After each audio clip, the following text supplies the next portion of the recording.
চীনে পড়াশোনা করার স্বপ্ন দেখছেন, কিন্তু কোন কোর্সের জন্য ঠিক কি কি কাগজপত্র লাগবে এইটা ভেবেই কি মাথা খারাপ হয়ে যাচ্ছে? কোনো চিন্তা নেই। আজকের এই আলোচনাতে আমরা বাংলাদেশি শিক্ষার্থীদের জন্য চীনে আবেদনের পুরো ডকুমেন্টেশন প্রক্রিয়াটিকে একদম সহজ করে বুঝিয়ে দেব। ডিপ্লোমা থেকে শুরু করে পিএইচডি পর্যন্ত আপনার দরকারি সব তথ্য এখানেই পেয়ে যাবেন। যদি আপনার উত্তর হ্যাঁ হয় তাহলে একদম ঠিক জায়গায় এসেছেন। চলুন জেনে নিই আবেদন করার আগে সবচাইতে জরুরি যে কাজটা সেটা কি, আর তা হলো আপনার সমস্ত কাগজপত্র একেবারে নিখুঁতভাবে প্রস্তুত করে ফেলা। দেখুন, একটা কথা মাথায় রাখতে হবে, অগোছালো বা অসম্পূর্ণ ডকুমেন্টের কারণে কিন্তু অনেক ভালো আবেদনও সরাসরি বাতিল হয়ে যায়। আপনার অ্যাপ্লিকেশনটাই কিন্তু অ্যাডমিশন অফিসারের কাছে আপনার ফার্স্ট ইমপ্রেশন, তাই এটাকে সেরাভাবে উপস্থাপন করাটা খুবই জরুরি। তো আজকে আমরা এই বিষয়গুলো নিয়েই ধাপে ধাপে কথা বলবো। চলুন তাহলে আর দেরি না করে শুরু করা যাক। এখন তো আসলে সবকিছুই অনলাইন, তাই না? বেশিরভাগ আবেদনই অনলাইনে জমা দিতে হয়। তাই আপনি যে ডকুমেন্টগুলো আপলোড করছেন সেগুলো দেখেই কিন্তু অ্যাডমিশন অফিসাররা আপনার সিরিয়াসনেস আর গোছানো মনোভাব সম্পর্কে একটা ধারণা করে নেন। এখানে তফাৎটা একদম চোখে পড়ার মতো, তাই না?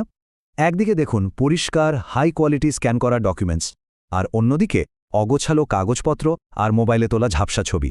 এখন সিদ্ধান্তটা আপনার, আপনি কোন দলে থাকতে চান। একজন গোছানো আবেদনকারী কিন্তু সব সময় এক ধাপ এগিয়ে থাকে। আচ্ছা, তাহলে চলুন একদম শুরু থেকে শুরু করি। প্রথমে আমরা কথা বলবো 3 বছরের ডিপ্লোমা প্রোগ্রাম নিয়ে। এর জন্য কি কি কাগজপত্র দরকার হয় দেখে নেওয়া যাক। ডিপ্লোমা আবেদনকারীদের জন্য এই হলো চেকলিস্ট। এখানে পাসপোর্ট বা সার্টিফিকেটের মতো সাধারণ ডকুমেন্টের পাশাপাশি কিন্তু পুলিশ ক্লিয়ারেন্স এবং একটা সেলফ ইন্ট্রোডাকশন ভিডিওর কথাও বলা আছে। এগুলোর মধ্যে কয়েকটা খুব গুরুত্বপূর্ণ জিনিস আছে, চলুন সেগুলো নিয়ে একটু বিস্তারিত কথা বলি। এই ব্যাপারটা কিন্তু খুবই জরুরি। আবেদনের আগে অবশ্যই সার্টিফিকেটের ইস্যু ডেটটা ভালো করে দেখে নেবেন। যদি মেয়াদ 6 মাস পেরিয়ে যায় তাহলে কিন্তু সেটা আর গ্রহণযোগ্য হবে না, নতুন করে আবেদন করতে হবে। হ্যাঁ, 3.5 লাখ টাকা। এখন অনেকে এটা নিয়ে ঘাবড়ে যান, কিন্তু আসল ব্যাপারটা হলো এই টাকাটা যে অ্যাকাউন্টে সবসময় রেখে দিতে হবে তা কিন্তু না। এটা শুধু আপনার আর্থিক সচ্ছলতা প্রমাণের জন্য।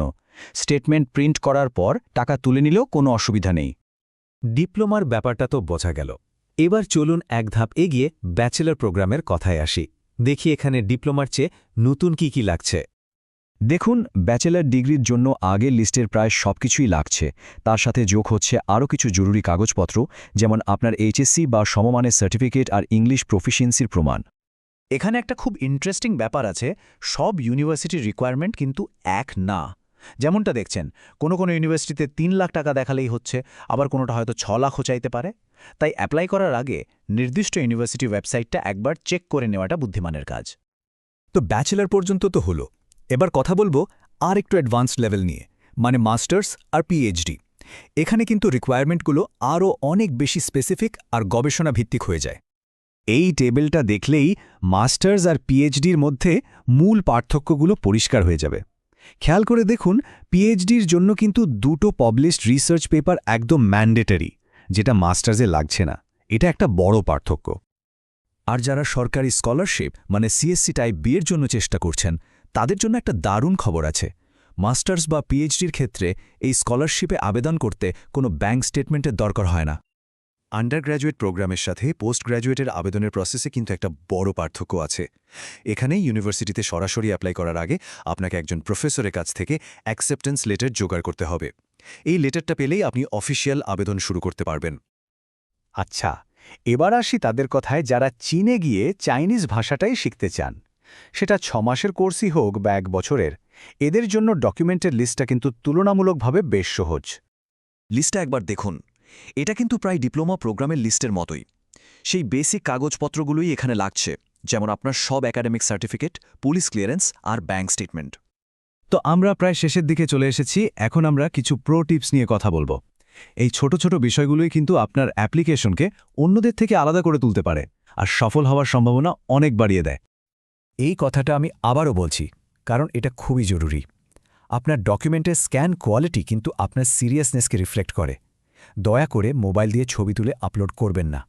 একটা ভালো ফ্ল্যাটবেড স্ক্যানার ব্যবহার করুন। সবকিছু রেডি। জমা দেওয়ার আগে শেষবারের মতো এই কয়েকটা জিনিস মিলিয়ে নিন।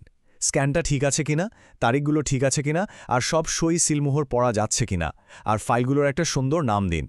এইটুকু মনোযোগ দিলেই আপনার অ্যাপ্লিকেশনটা একদম পারফেক্ট হয়ে যাবে।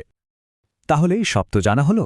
এখন প্রশ্ন হল, চীনে নিজের ভবিষ্যৎ গড়ার জন্য আপনার কাগজপত্র কি পুরোপুরি প্রস্তুত? শুধু মনে রাখবেন, একটুখানি গুছিয়ে কাজ করলেই কিন্তু চীনে পড়াশোনার স্বপ্নটা সত্যি হতে পারে।